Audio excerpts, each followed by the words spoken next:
This group consists of Radhi Nur Rafiq, Sheikh Daniel, Shazani Fakihah, Nurul Nadzira, Shaza Amira, and Nurul Hazwani.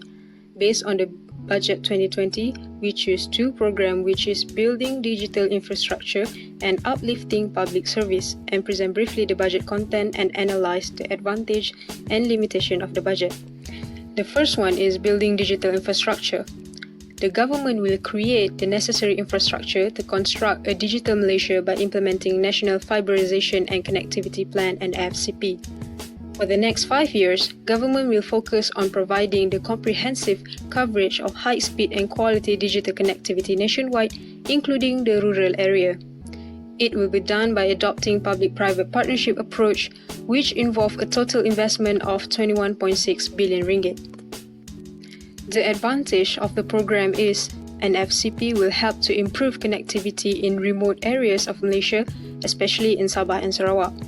The success of this program will reflect on the main objective, which to ensure that no one is left behind to enjoy the various technology such as satellite broadband connectivity.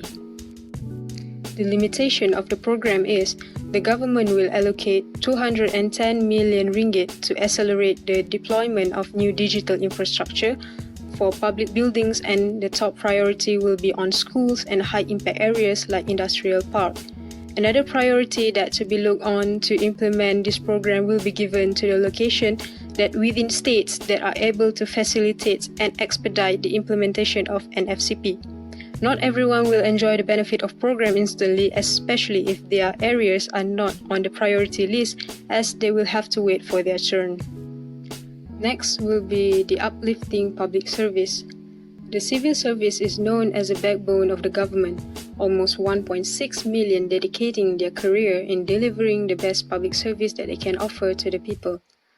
The government will introduce a cost living allowance by increasing the allowance by 50 ringgit per month on the beginning of 2020 to start up the program.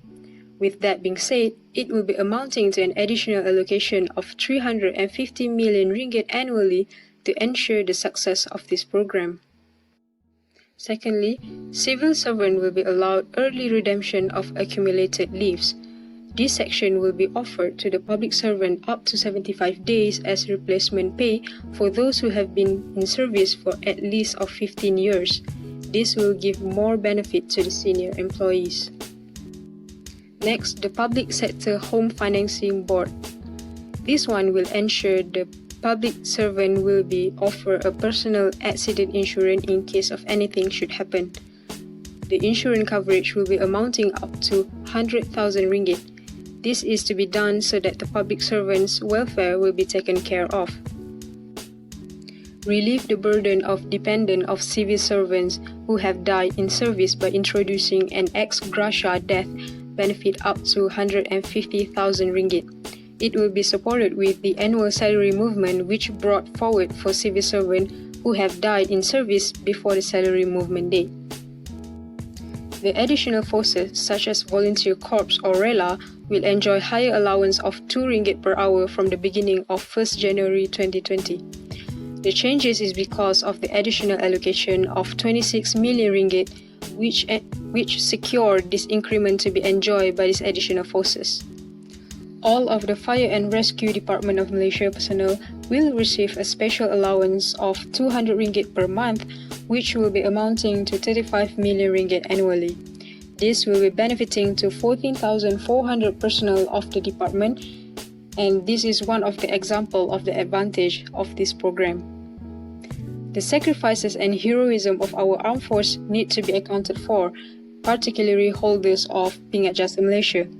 To acknowledge the service of the recipient, the government accord a one-off payment of 500 ringgit to the 70,000 holders of the Pingat Jasa Malaysia. In addition, an allocation of 35 million ringgit have been spent for this section. The government will allocate 330 million ringgit to Property and Land Management Division, which will fall under the Prime Minister Department supervision to repair and maintain the public service quarters. A sum of 150 million ringgit and 250 million ringgit are allocated to repair and refurbishment of Malaysia Armed Forces Family Housing Unit RKAT and PDRM quarters, respectively, to ensure their family safety and comfort. The country records an appreciation to the various public servants, including armed forces, to the rescue department and the healthcare workers. As a reward for their effort and dedication, a special payment of 500 ringgit for a civil servant with a grade of 56 and below. For the government retiree, a special payment of 250 ringgit will be paid, and this will be extended to non-pensionable veterans, with all to be paid before the end of this year. The limitation of this program, however, will only be benefited to the specific public servant and not directly to the general public.